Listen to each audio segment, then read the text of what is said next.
एक गांव में एक आदमी रहता था जो बहुत बूढ़ा हो चुका था, जिस वजह से उसे कम दिखाई देता था और बहुत कमजोर हो गया था। इसलिए अपनी बची कुची जिंदगी अपने बेटे के साथ बिता सके, इसलिए शहर में रह रहे उसके बेटे के घर रहने चला गया। बेटा एक शहर के छोटे मकान में रहता था। मकान तो उसका छोटा था, लेकिन उसके अंदर जो चीजें थी वह महंगी थी।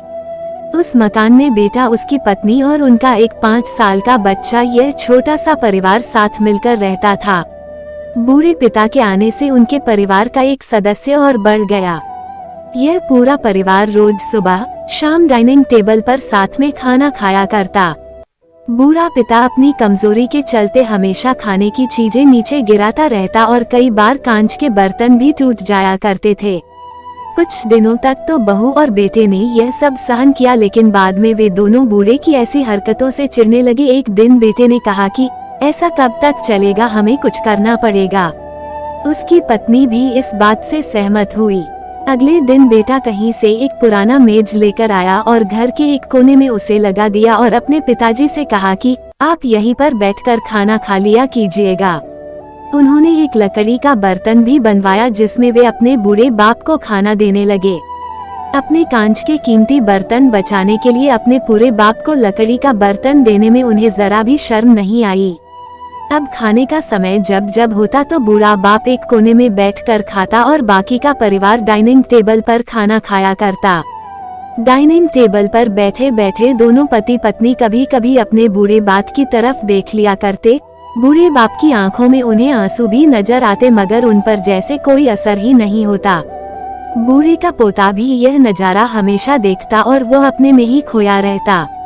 एक दिन जब पति पत्नी डाइनिंग टेबल पर बैठकर खाना खा रहे थे, तब उनका बच्चा जमीन पर बैठकर कुछ कर रहा था।